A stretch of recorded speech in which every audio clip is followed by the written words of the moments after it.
Assalamu alaikum wa rahmatullahi ta'ala wa barakatuh. Avec vous, bien sûr, Madame Dirka Urkia. Dans cette vidéo, on va parler du problème de stockage de conteneurs. C'est un problème lié à la logistique portuaire, c'est-à-dire tout ce qui concerne le transport et la gestion dans un port maritime. Donc, on s'intéresse spécifiquement, parce que la gestion maritime, elle contient plusieurs types de problèmes. Entre autres, le problème le plus important et essentiel, c'est le problème de stockage de conteneurs, abréviation PSC. Bien. Donc, ça c'est le plan du cours. Vous voyez qu'il est un petit peu chargé, parce que le problème de stockage de conteneurs est un problème complexe et difficile, qui est constitué de plusieurs contraintes et plusieurs stratégies, et bien sûr selon l'infrastructure du port considéré. Par exemple, un port ici en Algérie à Oran, c'est pas la même chose qu'un port par exemple en Europe et en Amérique. Donc c'est selon la complexité et la variété de l'infrastructure. Donc dans notre cas, on va essayer d'adapter les modèles ou bien l'étude au port algérien, spécifiquement le port d'Oran. Bien. C'est-à-dire comme un cas d'étude, on peut s'intéresser au port d'Oran, qui est sur le plan infrastructure, il est moins important que par rapport à un port européen par exemple. Ok? Mais ça n'empêche que c'est un port qui contient les transactions et les opérations essentielles et importantes du gestion maritime et spécifiquement la logistique portuaire. Donc le plan du cours est le suivant. Premièrement, on doit se mettre dans le contexte. Automatiquement, l'étudiant, lorsqu'il veut étudier un problème, il faut toujours se mettre dans le contexte pour qu'il puisse savoir, c'est-à-dire quelles sont les références biographiques dont il va s'intéresser aussi, ou bien qu'il va utiliser, et aussi pour qu'il puisse déduire la problématique et les objectifs spécifiques. Donc une fois qu'on se met dans le contexte, automatiquement on va identifier la problématique et les objectifs. Donc ça concerne le transport maritime et spécifiquement la gestion du PSC. Donc on va définir que veut dire le problème de stockage de conteneurs, les domaines d'application de ce problème, la complexité algorithmique ou bien la complexité du problème. On va voir quelques illustrations graphiques que j'ai empruntées à la bibliographie.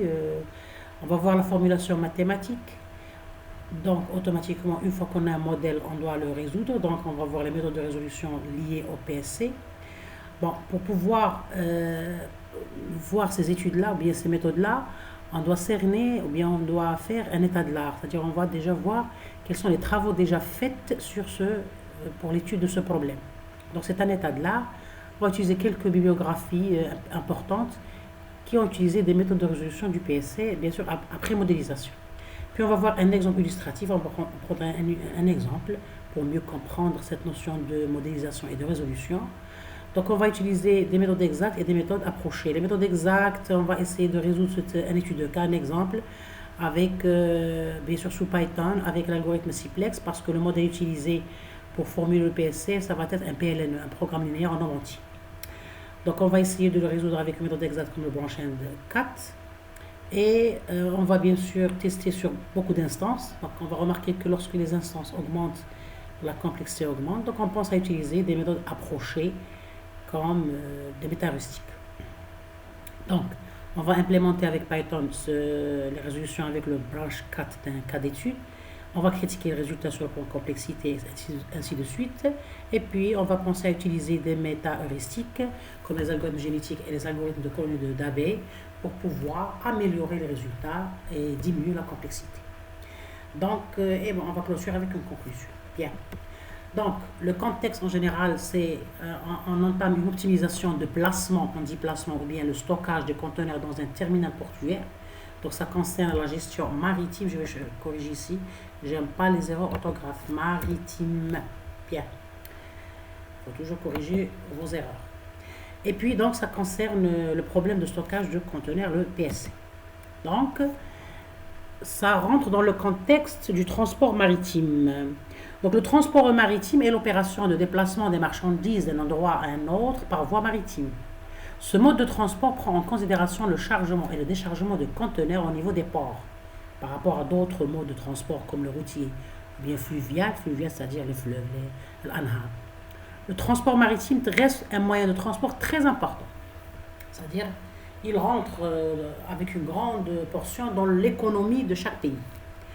Dès leur arrivée dans un port maritime, les navires restent inactifs à quai pendant toute la durée des opérations de chargement et de déchargement.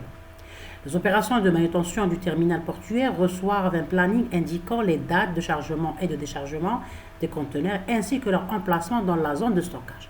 C'est ça notre contexte important. C'est ça notre contexte. C'est simuler les opérations de manutention. Donc, je vais... Très bien. Globalement, c'est ça notre objectif. On est dans le port, on a des navires, on a des conteneurs, on a des transactions, des opérations. Donc, les opérateurs humains de manutention vont utiliser un autre logiciel, par exemple, pour pouvoir présenter un planning. Qu'est-ce qu'il indique ce planning-là? Les dates de chargement et de déchargement des conteneurs, ainsi que leur emplacement dans les zones de stockage. Donc, on essaie de proposer un planning de placer c'est-à-dire pour charger et décharger le conteneur et les placer dans les zones de stockage de façon optimale, de telle façon à minimiser le coût. On va voir après que le coût, ça va être simulé selon la contrainte considérée. Une fois accueillis à quai, les navires sont déchargés au moyen des portiques vers la zone de manutention où les conteneurs sont ensuite récupérés pour être transférés vers les zones de stockage ou d'échange. Donc on a deux opérations, les opérations de chargement, c'est-à-dire en charge, il y a les camions qui apportent les conteneurs à partir d'entreprises ou bien des organismes industriels. Ces conteneurs-là sont déposés dans le quai du port et ils sont chargés sur le navire pour être transportés ailleurs. Et il y a le déchargement, c'est lorsque les navires viennent d'ailleurs, pour apporter on peut dire que c'est l'importation. Donc on peut dire que le déchargement, c'est l'importation, le déchargement, c'est l'exportation, globalement. Donc, lorsque les navires viennent d'ailleurs, apportent des marchandises sous forme de conteneurs, ou bien stockés dans des conteneurs, pour les débarquer, ou bien les décharger sur le port, le quai de port, et puis on va les placer dans le port maritime. On va voir comment ce port il est organisé, ou bien le terminal portuaire est organisé pour charger et décharger ces conteneurs. Donc on essaie de minimiser, c'est-à-dire le plan que va donner une application informatique à ces opérateurs de manutention qui sont des humains. C'est un plan informatique qui est optimisé, qui donne un plan optimal de telle façon à minimiser le coût. Ok, bien. Donc une fois accueillis à quai, les navires sont déchargés au moyen de portiques vers la zone de manutention où les conteneurs sont ensuite récupérés pour être transférés vers les zones de stockage ou d'échange. Donc, on va fixer notre problématique. Le transport maritime devient de nos jours de plus en plus important et représente une alternative crédible et intéressante au transport terrestre et aérien. L'interdépendance entre commerce et flux de biens et de services en voie d'évolution continue fait que ce système de transport représente une préoccupation d'une importance cruciale. En effet, les différentes compagnies et entreprises fournissent de grands efforts dans le but de détecter les possibilités de réduction des coûts associés à ce transport, qui est le transport maritime, et globalement qui utilise des conteneurs. Ces coûts sont affectés par le temps mort dans le cas des navires improductifs immobilisés dans un port et aux échanges entre les différents modes de transport dans les ports, terrestres, ferroviaires ou navigales, dans le cas de transport multimodal. C'est donc la recherche à les réduire au minimum c'est-à-dire d'écourter la distance navire-zone de stockage et d'équilibrer les deux cycles, le cycle bord grue de quai et le cycle terre quai véhicule zone de stockage. J'utilise une terminologie dédiée à la gestion portuaire. Donc globalement, on a les transports aériens, terrestres et maritimes. Donc le PSE, problème de stockage de conteneurs, rentre dans la gestion maritime. Donc les coûts, ils sont liés c'est-à-dire, on voudrait minimiser les coûts qui peuvent être dus, c'est-à-dire aux différents temps, le temps perdu dans la décharge et la recharge à cause d'un plan de déchargement et de chargement qui n'est pas étudié mathématiquement, bien d'une façon scientifique. Ok? Donc on essaie de réduire au maximum ce coût qui peut être la distance entre le navire et la zone de stockage, et aussi on peut équilibrer en cas c'est-à-dire de déchargement, et d'équilibrer aussi le départ des conteneurs du quai. Bien, on va bien toucher tous ces notions lorsqu'on va prendre un cas d'étude réel, c'est-à-dire un exemple. Donc l'une des solutions retenues entre autres est la containerisation qui s'est véritablement généralisée pour le transport maritime des marchandises solides et toutes les mers du globe. Sur toutes les mers du globe. Cette solution a permis de réaliser des économies via la standardisation des dimensions, la sécurité des marchandises, l'accélération des opérations de manutention, favorisant l'automatisation du chargement ou le gerbage et du déchargement ou le enlèvement. Ça, c'est la terminologie liée à la gestion portuaire. Donc, on dit chargement ou gerbage et on dit déchargement ou enlèvement et l'atténuation des ruptures de charge lors des transbordements d'un mode de transport à l'autre. Donc, vous voyez que la containerisation est vraiment une stratégie importante pour transporter des marchandises. Donc, on utilise des conteneurs. On va voir après c'est quoi un conteneur. Le problème de stockage de conteneurs ou container staking problem en anglais, vu la grande concurrence entre les ports et le souci de l'amélioration et du service clientèle, est devenu un problème important pour un port de terminaux à conteneurs. L'une des mesures de performance du service clientèle est le temps total passé par les navires au quai d'un port. Donc, on voudrait minimiser le temps, les distances, c'est-à-dire le coût, il peut être, c'est relatif, nisbi, selon notre cas d'étude. Okay? L'essentiel, on voudrait minimiser le coût. En général, en optimisation, on a comme objectif ou bien de minimiser, c'est-à-dire de minimiser les coûts, de minimiser le coût ou bien de maximiser le profit. Bien. Dans notre cas, on voudrait minimiser le coût. Donc, par analogue, ou bien par analogie au problème classique de planification, le problème de stockage de conteneurs, qui est le PSC, est considéré un peu difficile et un peu complexe. C'est un problème difficile à résoudre. C'est pour ça qu'on va utiliser beaucoup d'algorithmes dans le but d'améliorer la solution et donner un plan dans le cadre de la manutention qui est un plan optimal de chargement et de déchargement de conteneurs. Une solution optimale de ce problème est un plan d'action de dépilement, empilement de conteneurs. Donc vous voyez qu'il y a plusieurs terminologies, chargement, déchargement, dépilement, empilement. C'est toujours bien d'enrichir la terminologie et de la comprendre bien sûr. Donc, une solution optimale pour le PSC est un plan d'action de dépilement et d'empilement de conteneurs de longueur minimale, c'est-à-dire constitué d'un nombre de mouvements de déplacement minimal, tenant compte des contraintes dynamiques, que ce soit en termes d'espace ou en temps. Les interactions, les collaborations et les dynamiques qui en découlent font que le PSC est modélisé par un système complexe d'une part, c'est-à-dire constitué de nombreux composants en interaction dynamique entre eux et avec le monde extérieur, et d'autre part ouvert, c'est-à-dire capable de maintenir ses fonctions malgré les arrivées et les départs de ses composants.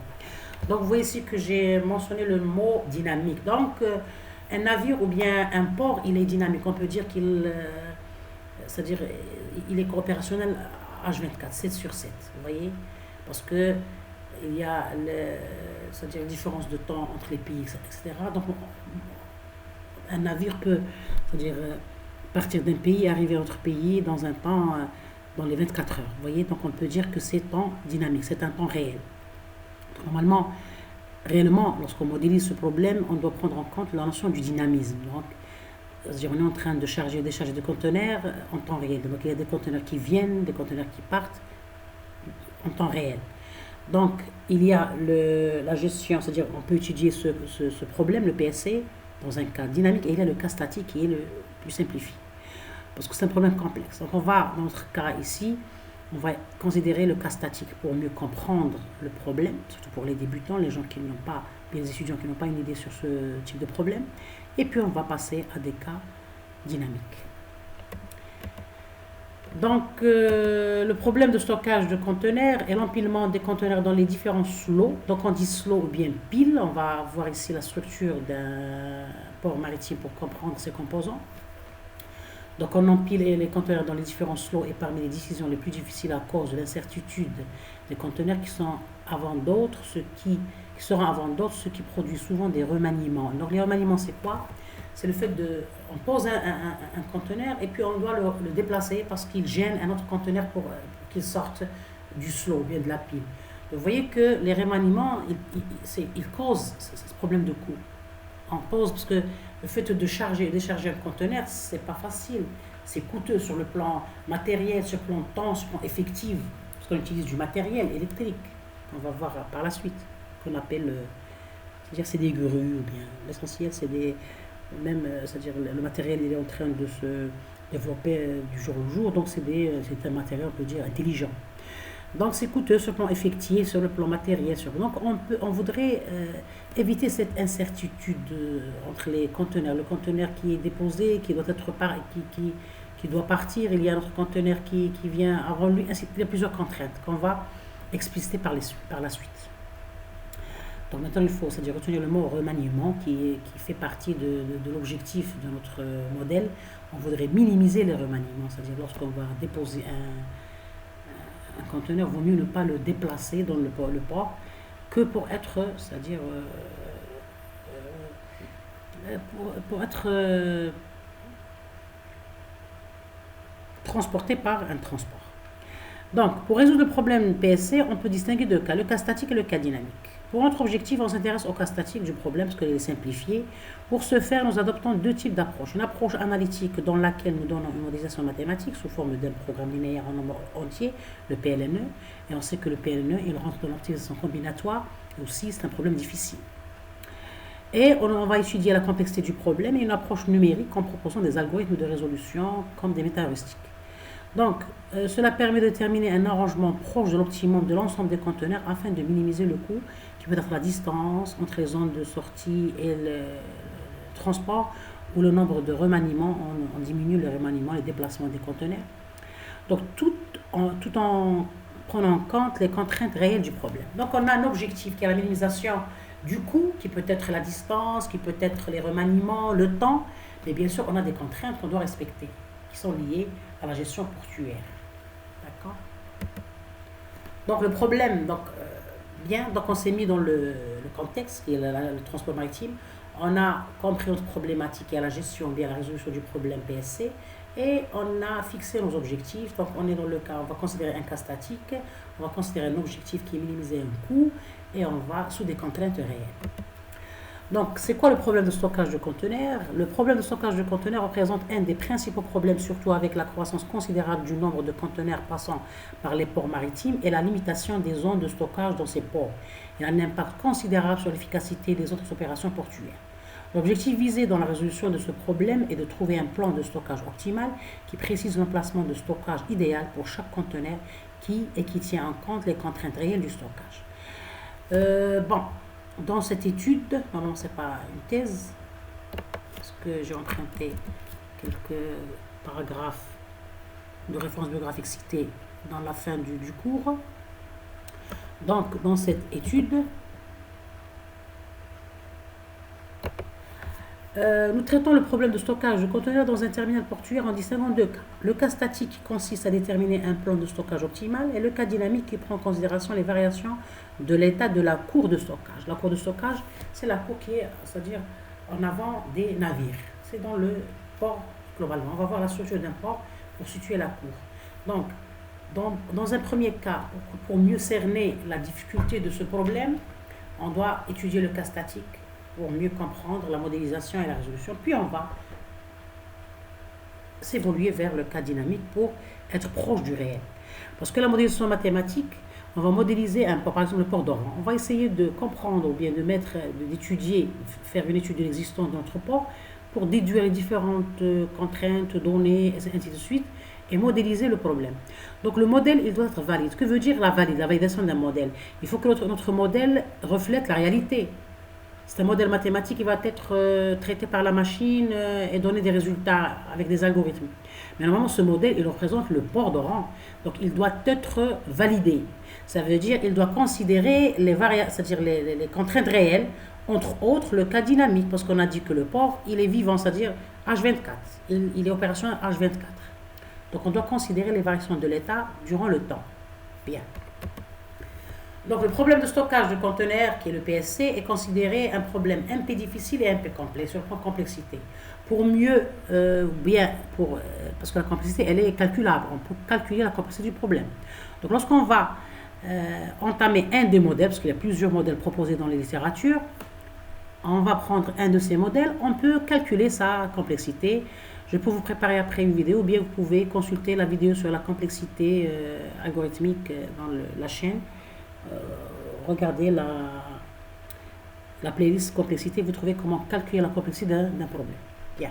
L'essentiel pour notre problème ici étudié, le PSC, c'est un problème un peu difficile, un peu complexe. Cela dire quoi? Cela on déduit quoi? Qu'il n'est pas facile de le résoudre avec un problème exact, avec une méthode exacte, bien avec un algorithme exact comme le blockchain band. Parce que ça va nous donner, on va tomber dans le problème de combinatoire. Lorsque les instances augmentent, c'est-à-dire le nombre de conteneurs par exemple augmente, ou bien de navires, la complexité augmente, bien c'est le taux d'exécution soit trop long. Donc on pense à utiliser des méthodes réussies qui sont des méthodes approchées. Ça peut donner une méthode globale ou bien une méthode approchée meilleure, sous-optimale. Donc ça c'est une illustration graphique du transport maritime. On a ici la zone d'amarrage des navires. On a les navires ici qui viennent des pays ou bien des villes. On a les opérations sur le quai, donc on a le quai. Après le quai, on a la cour. Donc vous voyez ici qu'il faut mieux comprendre l'infrastructure du port pour pouvoir mieux cerner notre modèle. Donc bien nos contraintes. Donc on a les navires, les quais, puis on a la cour de stockage. Ici, on a les opérations concernant le transport terrestre. Donc ici, la zone de chargement, bien déchargement des trains et des camions. Parce que les conteneurs peuvent venir à travers, ou bien, parce que c'est un transport multimodal, ce sont l'infrastructure. On peut avoir des camions qui apportent des conteneurs, ou bien des trains, vous voyez, ou bien d'autres navires, c'est selon l'infrastructure. Dans notre cas, c'est les camions. Pour le port d'Oran, on a des camions et des navires. OK? Donc, bien ça, c'est globalement une illustration graphique que j'ai empruntée bien sûr à des bibliographies.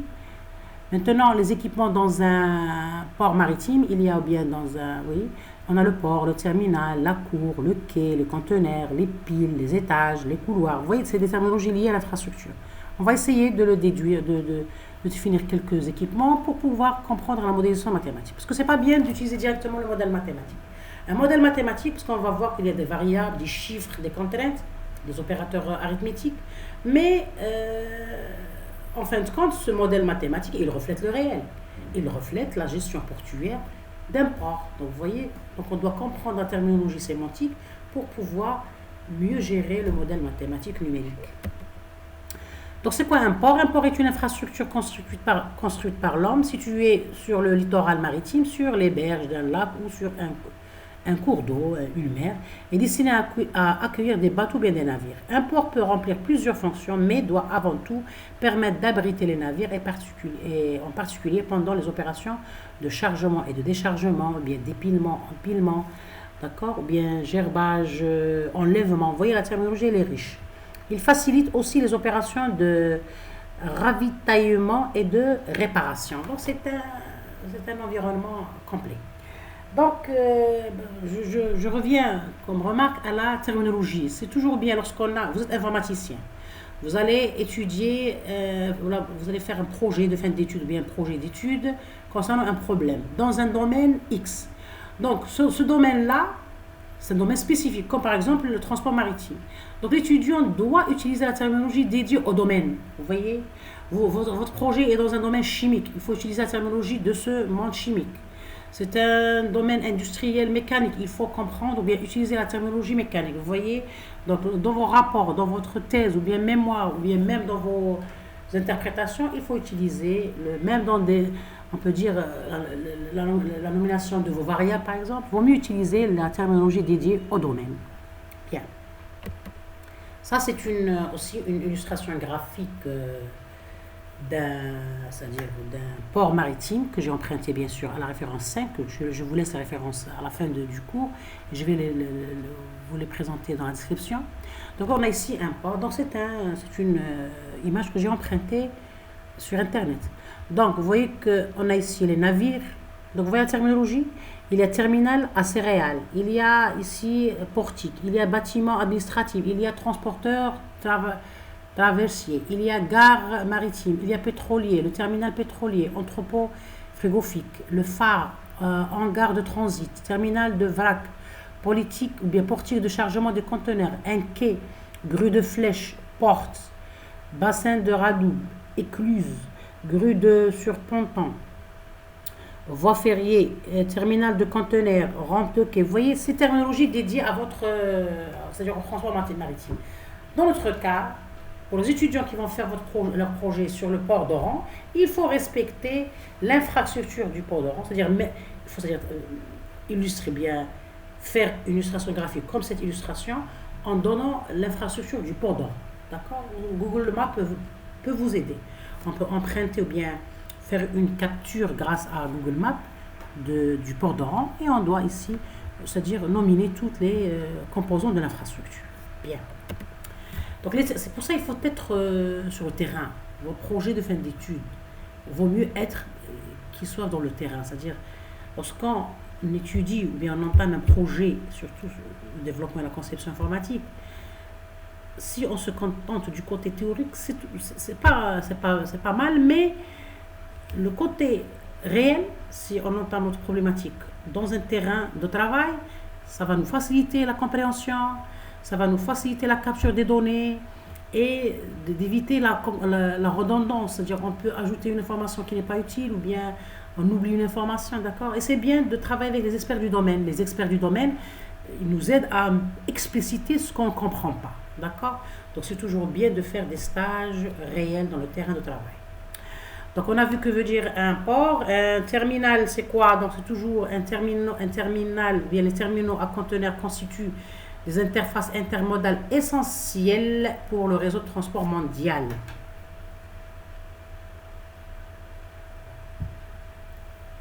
Pardon.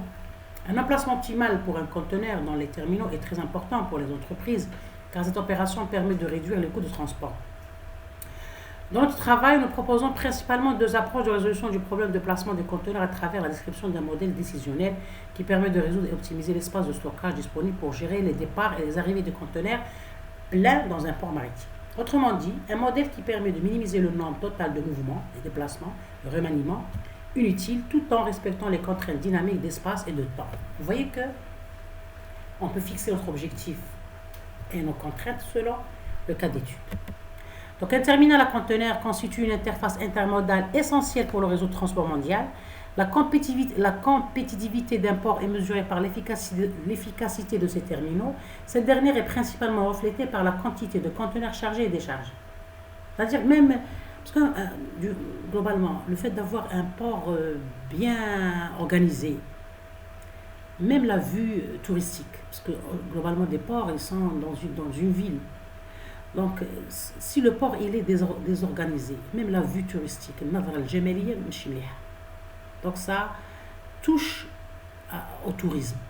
Mais si le port il est bien organisé et on utilise des simulateurs informatiques qui proposent, ou bien des applications informatiques qui proposent une scientifique, mathématique, c'est-à-dire le déchargement et le chargement des conteneurs vont être organisés de telle façon que la vue d'un port, elle est bellissime, elle est bien à voir, donc ça donne une valeur ajoutée au tourisme. Ça, c'est entre parenthèses. Donc, un terminal à conteneurs constitue une interface intermodale essentielle pour le réseau de transport mondial. La compétitivité d'un port est mesurée par l'efficacité de ces terminaux. Cette dernière est principalement reflétée par la quantité de conteneurs chargés et déchargés. Parce que si le plan il est efficace, il n'y a pas, c'est-à-dire les conteneurs n'attendent pas beaucoup sur le quai, bien dans le terminal. Ils sont chargés et déchargés dans un temps optimal. Une manutention efficace des conteneurs dans un terminal, bien dans les terminaux, est d'une importance cruciale pour la réduction des coûts de transport et de gestion et pour la détermination des plans d'embarquement. Une approche de résolution qui permet de simuler, résoudre et optimiser l'espace de stockage disponible pour manier les départs et les arrivées de conteneurs dans un port maritime, autrement dit, permet de minimiser le nombre total de mouvements parasites, qui dit parasites inutiles, c'est-à-dire des mouvements qui sont coûteux sans par exemple. Parce que des fois, il y a un conteneur qui contient des marchandises alimentaires, par exemple. Des fois, à cause d'une mauvaise gestion, bien une mauvaise manutention du terminal, on peut arriver à la date c'est-à-dire la marchandise, elle est périmée. On arrive à la date d'expiration de cette marchandise. Vous voyez la perte. Donc, on essaie d'être active lorsqu'un lorsqu'un conteneur arrive au quai et il a une date de déchargement, il doit être déchargé. Donc, une approche de résolution qui permet de simuler, résoudre et optimiser les espaces de stockage disponibles pour manier les départs et les arrivées de conteneurs dans un port maritime est proposée. Autrement dit, permet de minimiser le nombre total des mouvements parasites bien utiles tout en respectant les contraintes dynamiques d'espace en temps. Donc, un conteneur, ça c'est un conteneur. Vous voyez qu'il y a les dimensions, les formes, ainsi de suite. Donc, on a un standard container, on a high cube container, donc ce sont la marchandise considérée. Quand on parle de conteneur, ici il y a plateforme, donc c'est un conteneur plat, dans le cas par exemple du bois. Vous voyez, donc il y a plusieurs types de conteneurs, donc différentes formes de conteneurs. Bien. Maintenant, vous voyez ici le cas réel, on a des conteneurs, on a des camions qui transportent ces conteneurs. Donc c'est selon la grandeur du port. Donc vous voyez ici, c'est-à-dire c'est grandiose. Bien. Ça, c'est le matériel qui fait partie. Donc ça, c'est un chariot cavalier. Donc vous voyez la terminologie dédiée au transport maritime. Donc chariot cavalier, ça c'est un véhicule à guidage automatique. Ça, c'est un camion. Et ça, c'est un système multi-remorque. Ici, chaque conteneur a des dimensions, des grandeurs, parce qu'on a besoin de ces grandeurs dans notre modèle. Donc on dit un conteneur à 40 pieds, 45 pieds, à 50 pieds. Donc on a des grandeurs qui sont, c'est-à-dire mesurées par la unité de mesure pied, et c'est ça la dimension en mètres et en espace. Vous voyez, ça c'est, parce que lorsqu'on va entrer la notion de pied, vous allez comprendre que c'est lié à la grandeur ou bien l'unité de mesure d'un conteneur.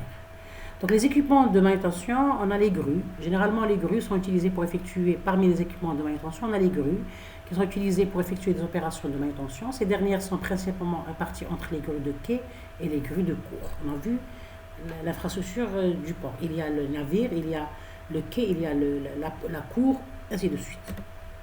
Donc ça, c'est une illustration graphique aussi. Donc vous voyez qu'on a ici le navire, on a la grue pour transporter les conteneurs, les chargés ou bien déchargés. On a la grue à quai, on a la rangée ici, on a les piles ou bien les slots, ainsi de suite. Et on a le véhicule qui va transporter bien sûr c'est-à-dire le conteneur en cas de déchargement. Bien, ici on a aussi notre illustration. Donc on a ici, donc vous voyez c'est ça la terminologie que je vais utiliser dans mon modèle. On a ici les navires, puis on a le quai. Donc on a les grues qui transfèrent, bien qui transportent des conteneurs, déchargement ou bien chargement. Il y a les camions ici qui apportent des conteneurs pour être chargés. Et puis on a les conteneurs qui sont déchargés et pas obligatoirement qui vont être chargés sur les camions parce que c'est beaucoup. Donc on va les stocker dans des piles. Ces piles-là, ils sont formés d'étages. Chaque pile, elle a une certaine capacité. Ils sont formés d'étages de conteneurs. Donc c'est bien de pouvoir stocker les conteneurs sous forme d'étages. Ça peut minimiser la zone de stockage. Mais il faut que ce stockage soit optimal pour que lorsqu'on veut décharger un conteneur, il faut, c'est-à-dire placer les conteneurs selon leur date de départ. Parce que lorsqu'on a un conteneur qui arrive, il y a une date de départ et une date d'arrivée. Donc ces dates-là, ils sont, c'est-à-dire planifiées dès le début avec notre application informatique. Dans notre cas, on va utiliser ces dates de départ comme des hypothèses, comme des données d'entrée, pour pouvoir placer les navires dans les piles d'une façon optimale. De la façon que lorsqu'on veut décharger un conteneur d'une pile, on va commencer par la première étage, puis la deuxième. Donc, imaginons qu'on a ici un conteneur qui est placé ici, tout en bas. Et il y a le camion qui vient pour le décharger. Donc, on doit déplacer cette liste de conteneurs pour arriver à notre conteneur. C'est ça le remaniement. Donc, on doit déplacer, c'est un déplacement inutile. Parce que le déplacement, il est fait pour pouvoir charger le conteneur sur le camion et pour être transféré vers l'entreprise. Mais ici, c'est le remaniement, c'est-à-dire qu'on va déplacer le conteneur pour pouvoir arriver au conteneur qui est utile pour le camion qui va le charger.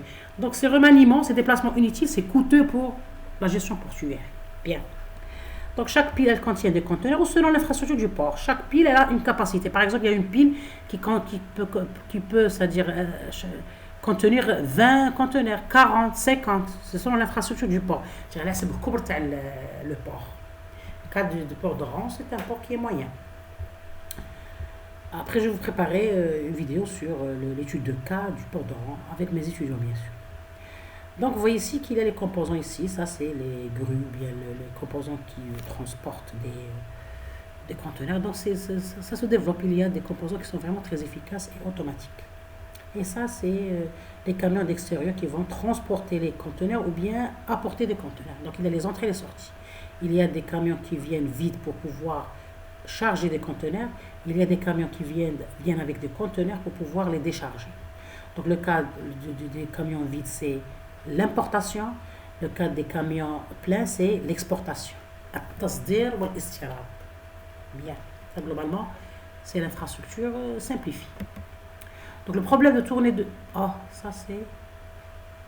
Non, c'est une diapo liée à un autre problème parce que j'ai utilisé le même PowerPoint. Donc je vais la supprimer.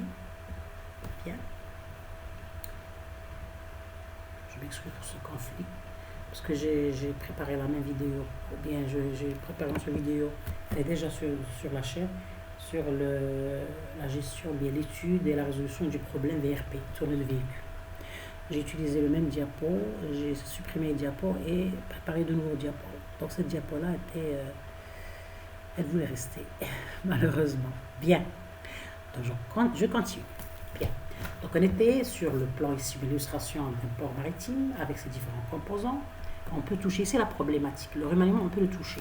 Si ce camion-là vide ici, ce camion qui est venu avec une reconvocation de date de départ de son conteneur qui contient des médicaments par exemple.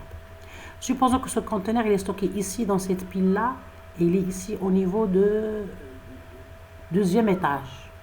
Donc pour pouvoir... Et les autres conteneurs, ils sont toujours là. Donc il faut déplacer ce conteneur inutilement pour arriver au conteneur utile. Donc ça c'est le remaniement. Ça c'est des déplacements inutiles ou bien parasites. Parce que c'est un coût non utile. Bien. Maintenant, ça c'est aussi une illustration que j'ai empruntée à la biographie sur la succession des opérations dans un terminal à conteneurs. Il y a le plan, il y a premièrement l'arrivée du navire.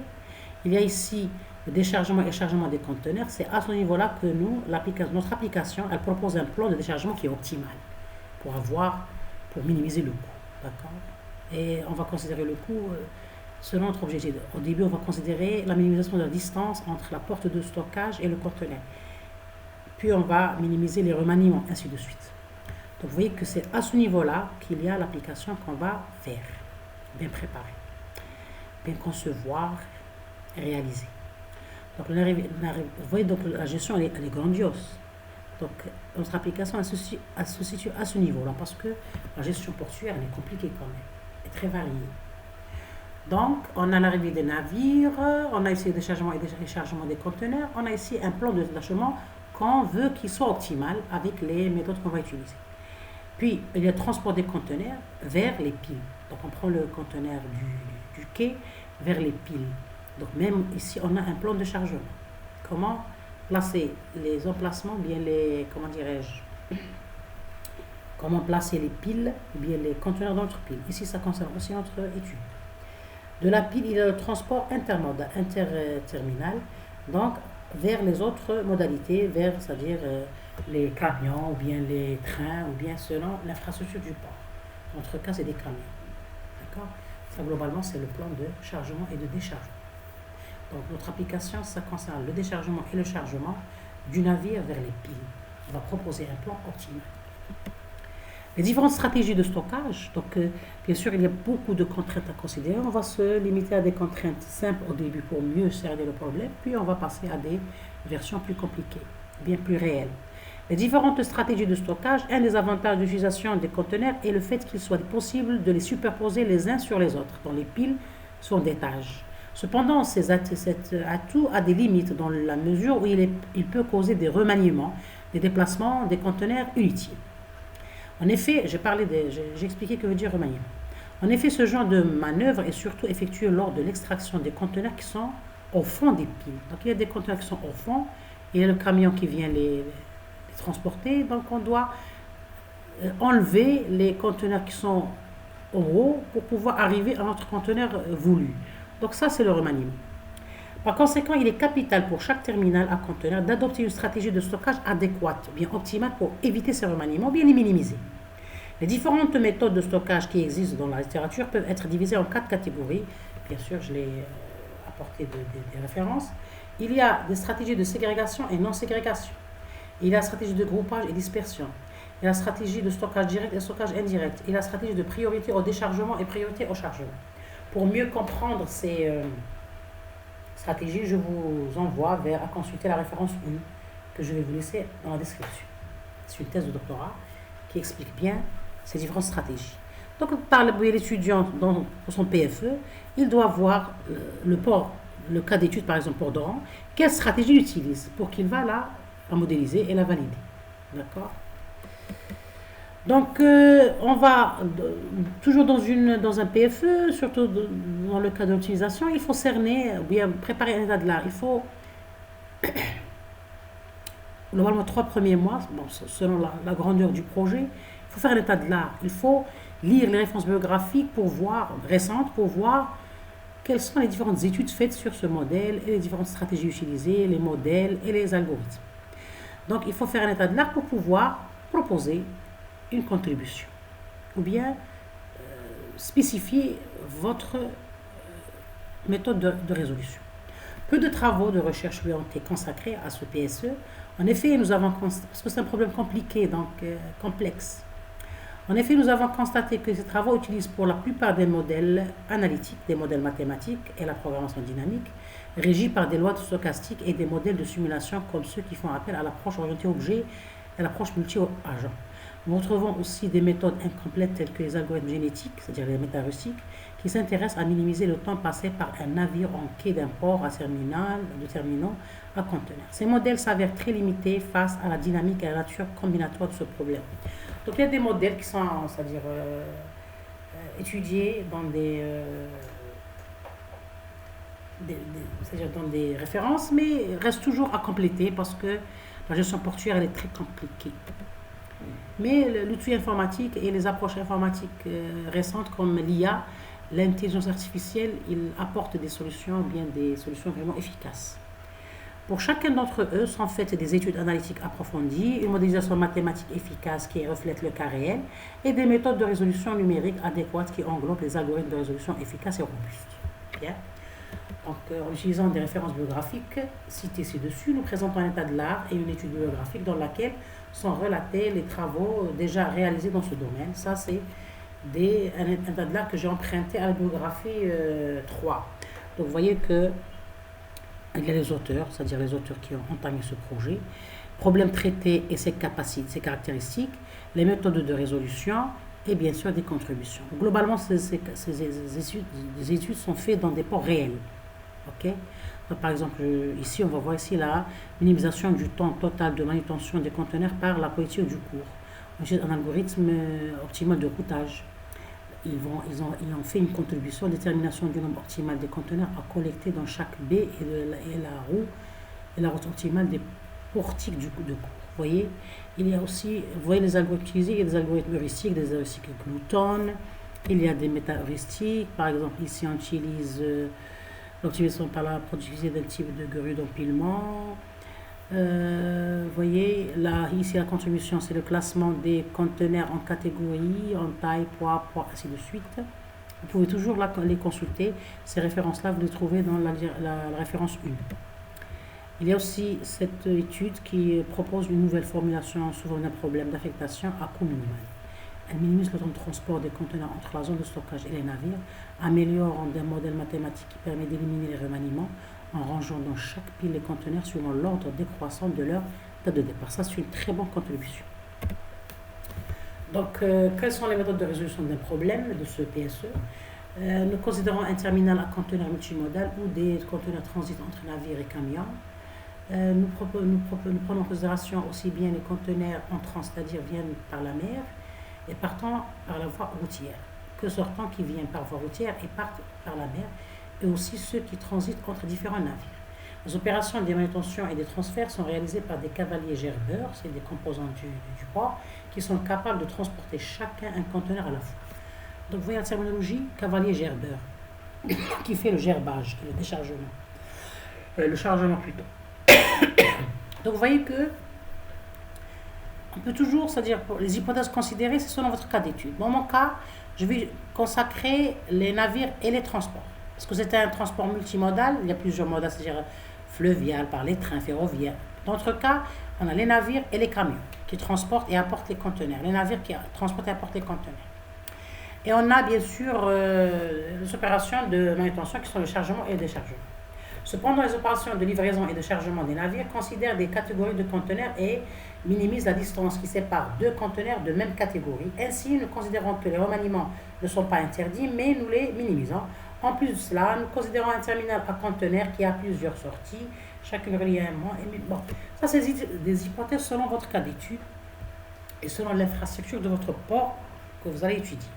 Dans mon cas, le cas d'étude que je vais considérer, le premier modèle que j'ai utilisé, je vais c'est-à-dire minimiser la distance entre la porte de sortie de la pile et les conteneurs, et les placements de conteneurs.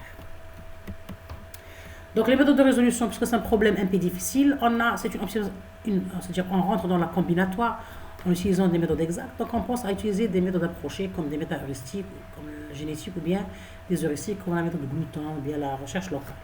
Bien. Donc globalement le PSE pour la modélisation mathématique, le PSE est un réseau de transport qui est constitué de moyens de transport, des terminaux, des flottes de navires, les conteneurs, des contraintes qui éventuellement relient ces paramètres principaux.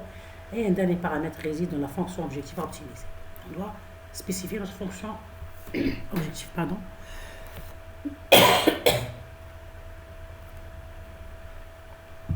Bien.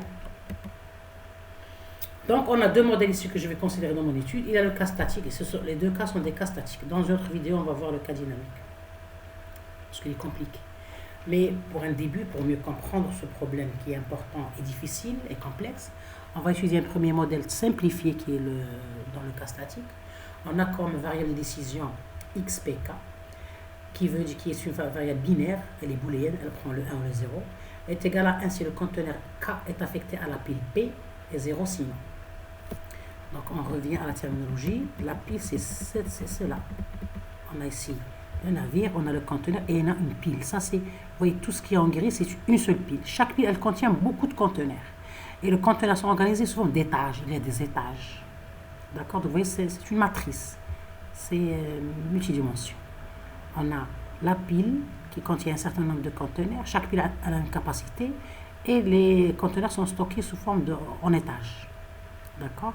Et on a plusieurs piles qui sont, bien sûr, divisées ou bien séparées par des couloirs.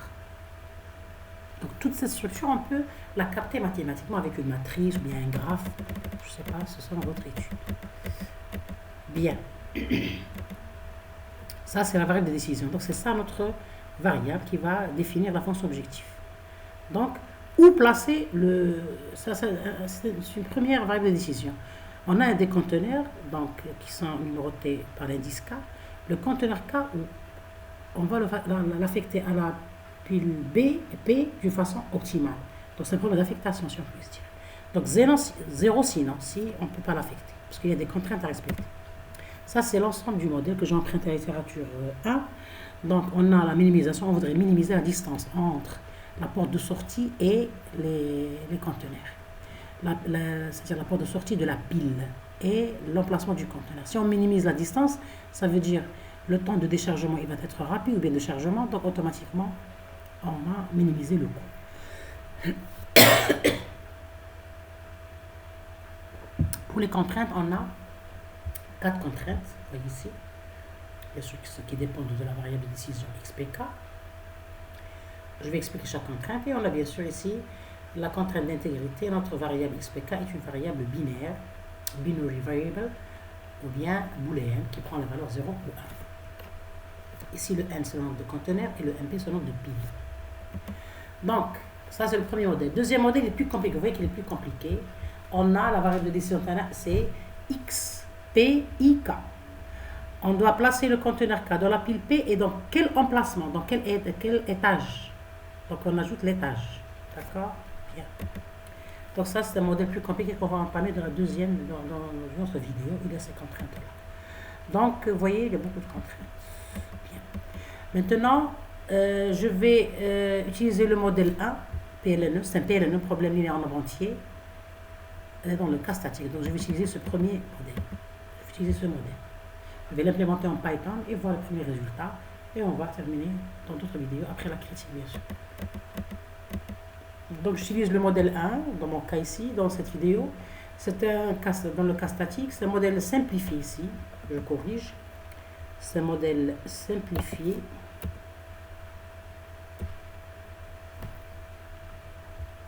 Parce que, c'est-à-dire on a enlevé plusieurs contraintes.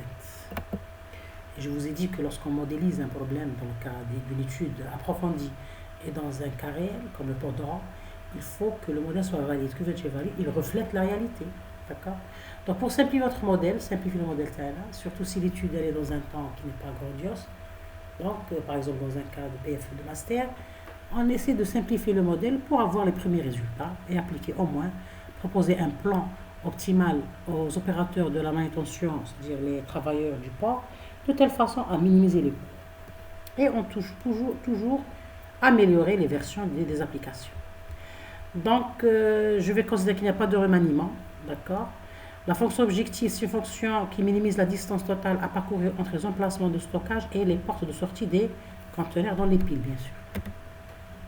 Les contraintes, on a 4 contraintes. La première contrainte qui assure que chaque conteneur est affecté à une seule pile, je corrige ici, affecté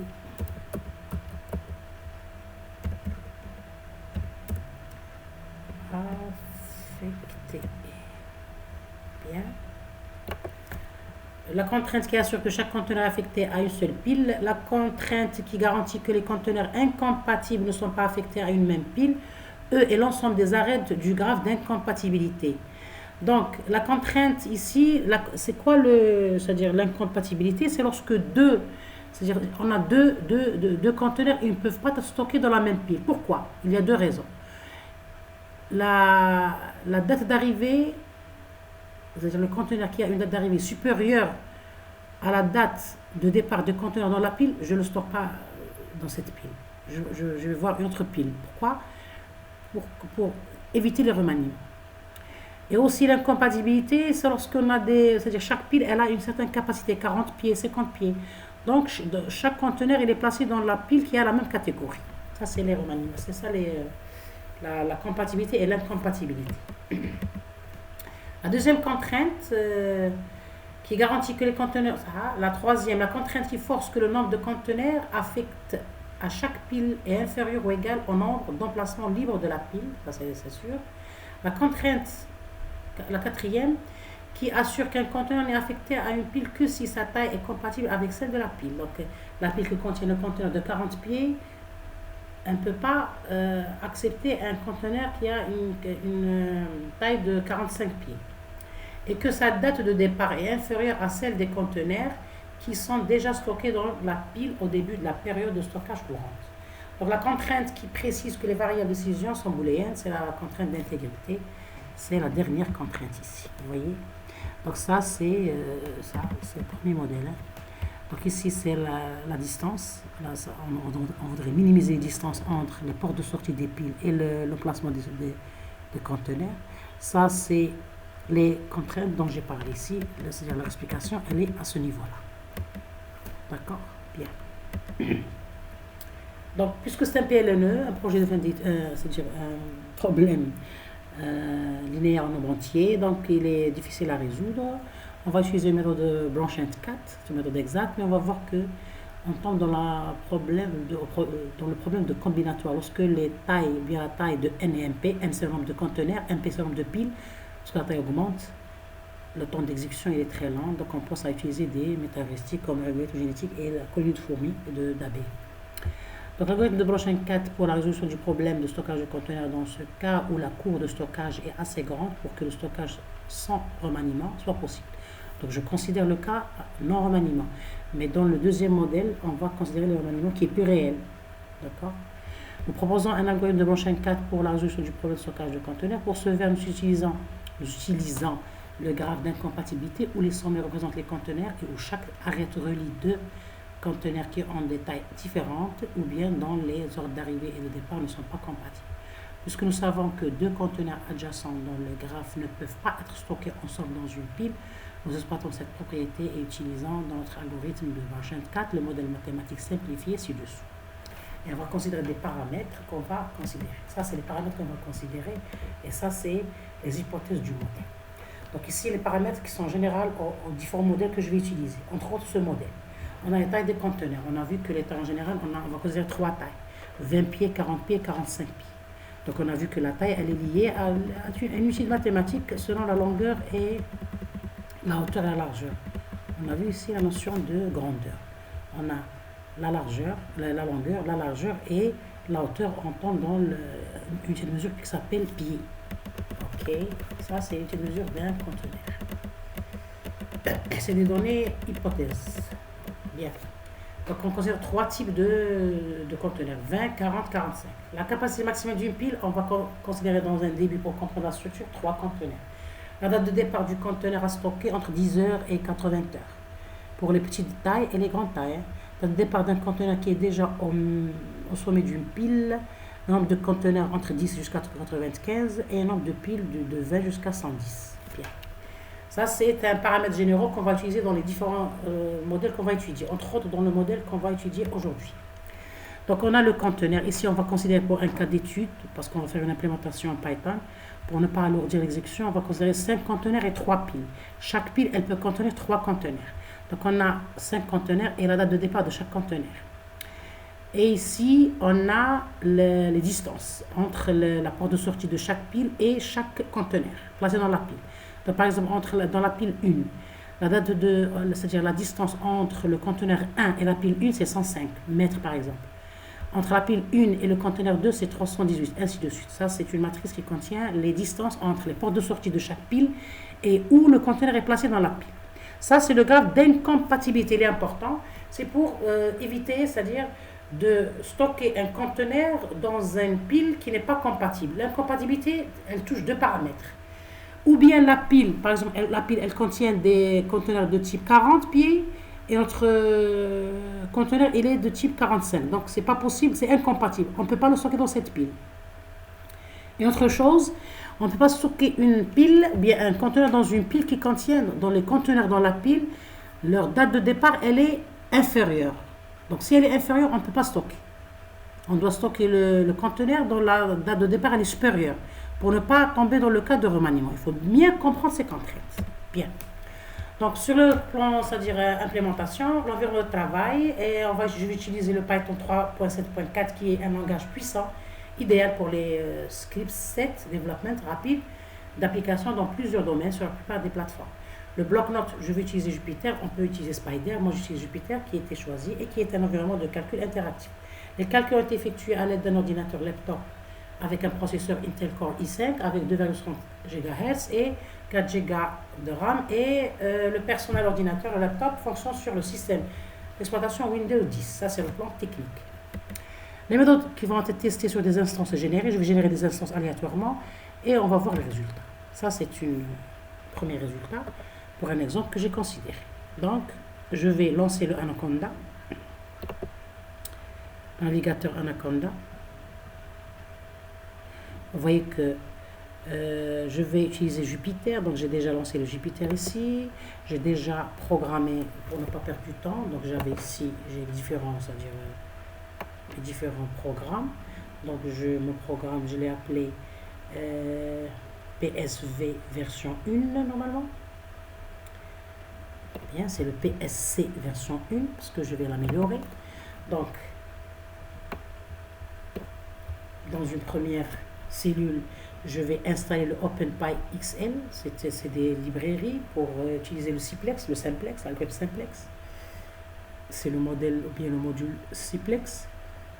Donc je vais installer ce Simplex avec la librairie Docplex. Et à partir de cette librairie Docplex, je vais importer le modèle ou bien je vais importer la classe du modèle depuis Docplex qui est from docplex.mp.model. Je vais importer modèle. Et bien sûr, je vais importer la librairie NumPy pour utiliser des fonctions de calcul. Bien, donc je vais exécuter ici, Shift Entrée. Je vais installer OpenPy XL pour les différentes librairies utiles à l'utilisation du module Simplex. L'exécution, bien, j'utilise pour exécuter des problèmes linéaires en nombre entier. Donc c'est selon le type de la variable. Si elle est integer, bien binary, c'est le branch and cat, bien branch and bound. Si elle est continue, c'est le simplex. Très bien, donc il a acquéri la première. La deuxième, c'est je dois importer le modèle, la classe du modèle simplex. Donc shift entrée, je vais exécuter. Très bien.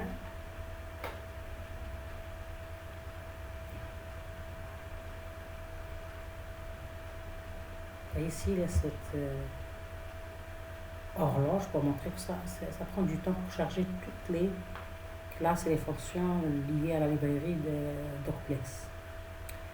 Bien, donc maintenant les hypothèses. Je vais utiliser un nombre de conteneurs égal à 5. Je vais utiliser un nombre de piles égal à 3. La capacité de chaque pile elle est égale à 3. Ça, c'est les distances, la matrice distance. D'accord? Les distances entre les portes de sortie de chaque pile et les conteneurs stockés. Ici, c'est le E, c'est le graphe d'incompatibilité, c'est-à-dire on a parlé de l'incompatibilité sur le plan. On a deux types d'incompatibilité, la catégorie du conteneur et de la pile, et bien sûr la date de départ. Donc j'ai utilisé des matrices, je vais exécuter, j'ai listé ici ma matrice ici, vous voyez. Donc les cas où il y a des conteneurs qui sont incompatibles, donc c'est 1, sinon c'est 0. Donc lorsqu'il y a une incompatibilité, c'est 1. Maintenant, je vais modèle égal modèle que j'ai nommé PSL, PLNE. Je vais déclarer une variable binary qui a deux indices, le K et le P. Le K c'est pour les conteneurs et le P c'est pour les piles. Le conteneur K, il est placé dans quelle pile? On a déjà vu ça pour la variable de décision. On a expliqué ici que la variable de décision c'est XPK.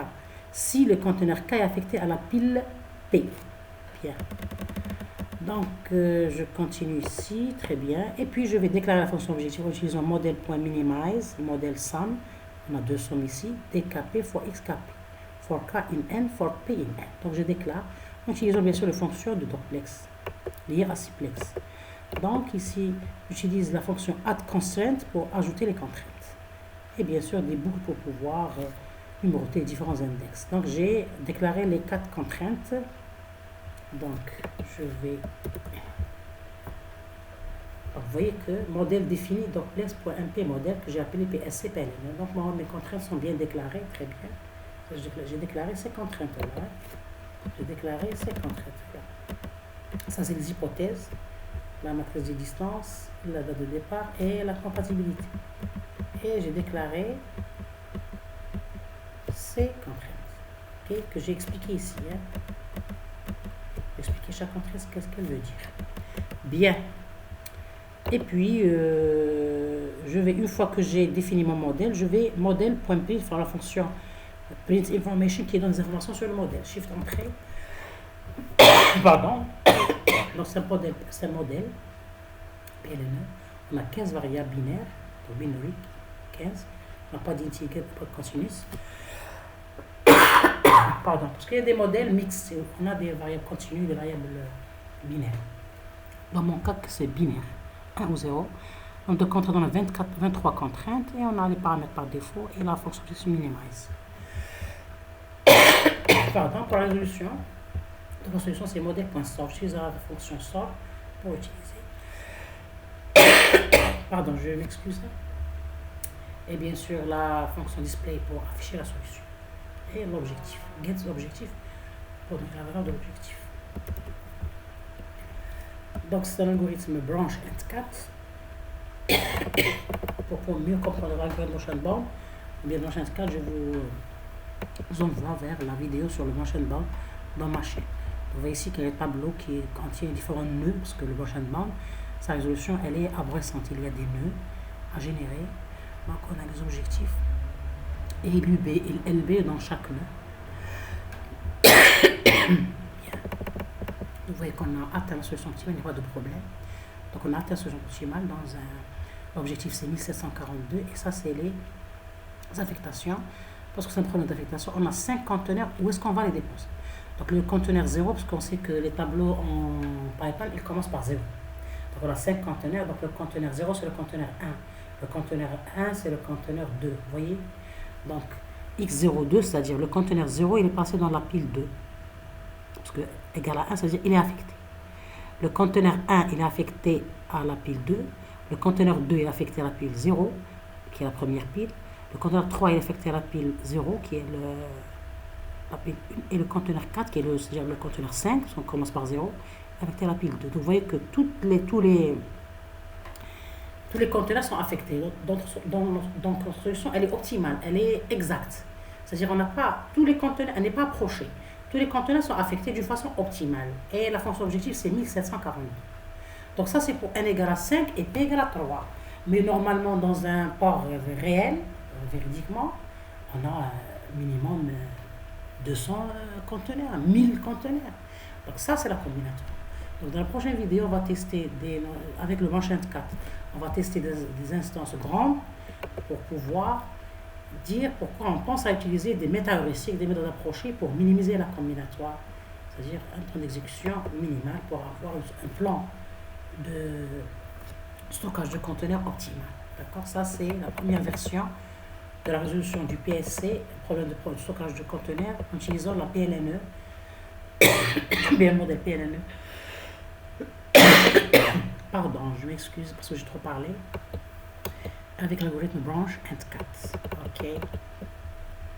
Donc la prochaine fois, on va utiliser ici.